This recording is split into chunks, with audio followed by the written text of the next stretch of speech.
नमस्कार विद्यार्थी मित्रांनो, चला आज आपण जीव पुनरुत्पादन कसे करतात या धड्याची परीक्षेच्या दृष्टीने एकदम जोरदार उजळणी करणार आहोत.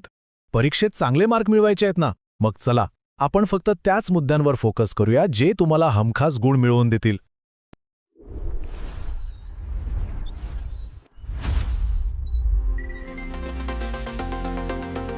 बरं, सगळ्यात आधी अगदी मुळापासून सुरुवात करू. प्रजनन ही प्रक्रिया एवढी महत्त्वाची का आहे? जरा विचार करा. या प्रक्रियेशिवाय जीवसृष्टीची साखळी पुढे कशी जाणार? हे अगदी सोपं आहे. प्रत्येक जीवामध्ये एक ब्लूप्रिंट असतो, तो म्हणजे डीएनए.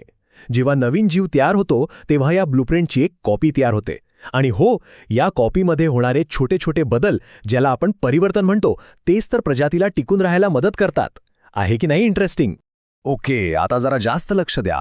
आपण धड्यातल्या त्या भागाकडे आलोय ज्यावर परीक्षेत प्रश्न हमखास येतो आणि तो भाग म्हणजे अलैंगिक प्रजननाचे वेगवेगळे प्रकार. ही व्याख्या अगदी डोक्यात फिट करून ठेवा. अलैंगिक पुनरुत्पादन म्हणजे काय? एकदम सोप्या भाषेत सांगायचं तर एकाच पालकापासून नवीन जीव तयार होतो आणि यासाठी नर किंवा मादी पेशींची गरज नसते. यातली पहिली आणि सगळ्यात सोपी पद्धत म्हणजे विभाजन. अमिबाचं उदाहरण तर तुम्हाला माहीतच आहे. एक पेशी मोठी होते आणि सरळ मधोमध तुटून तिच्यात दोन पेशी बनतात. झाला नवीन जीव तयार. पण काही जीव, जसे की प्लाझ्मोडियम, ते एकाच वेळी अनेक नवीन जीवांना तयार करतात. म्हणजे एकच जनक पेशी एकाच वेळी अनेक लहान लहान पेशींमध्ये विभागली जाते. याला म्हणतात बहुविभाजन. आता पुढची पद्धत तर यापेक्षाही सोपी आहे.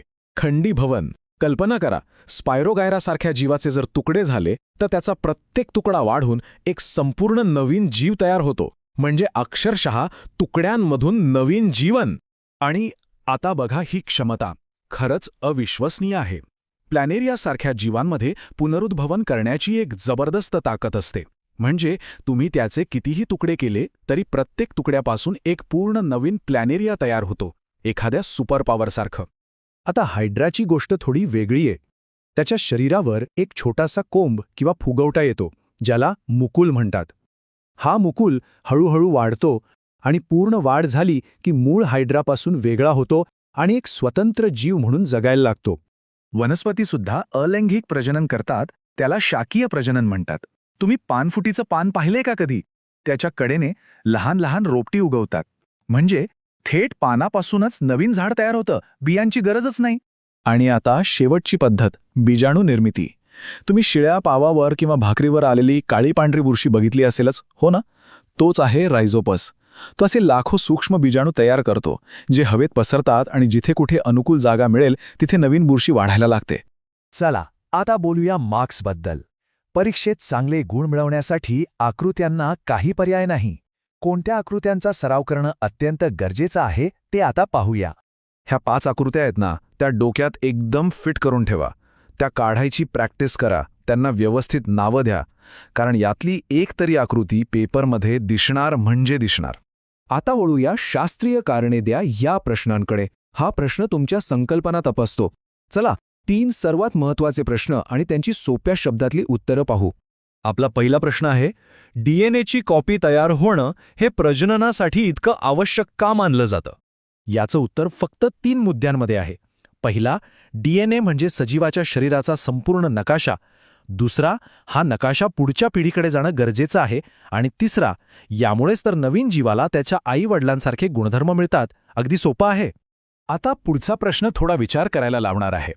डीएनए कॉपी करताना होणारे बदल म्हणजे परिवर्तन हे संपूर्ण प्रजातीसाठी तर चांगले आहेत, पण एखाद्या जीवासाठी ते धोकादायक ठरू शकतात. असं का बरं? याचं कारण आहे बदलणारं पर्यावरण. विचार करा, अचानक जगातलं तापमान खूप वाढलं तर अनेक जीव मरून जातील. पण ज्या जीवांमध्ये या परिवर्तनामुळे उष्णता सहन करण्याची क्षमता आली असेल तेच टिकून राहतील आणि त्यांच्यामुळे ती प्रजाती नष्ट होण्यापासून वाचेल. म्हणजे हे परिवर्तन प्रजातीसाठी एका इन्शुरन्स पॉलिसीसारखं काम करतं.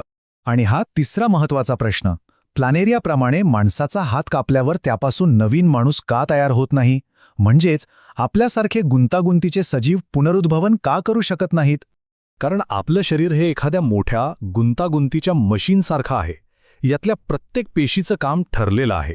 म्हणजे हृदयाच्या पेशी फक्त रक्तपंप करण्याचं काम करतात, त्या मेंदूचं काम नाही करू शकत. म्हणूनच फक्त एका हाताच्या तुकड्यापासून पूर्ण शरीराचं मशीन पुन्हा बनवणं शक्य नसतं.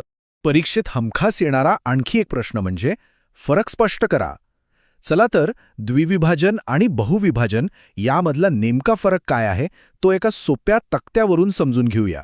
हा तक्ता नीट बघा. यातले 2 मुख्य फरक लक्षात ठेवा. पहिला, संततीची संख्या. द्विविभाजनामध्ये फक्त 2 तर बहुविभाजनामध्ये अनेक.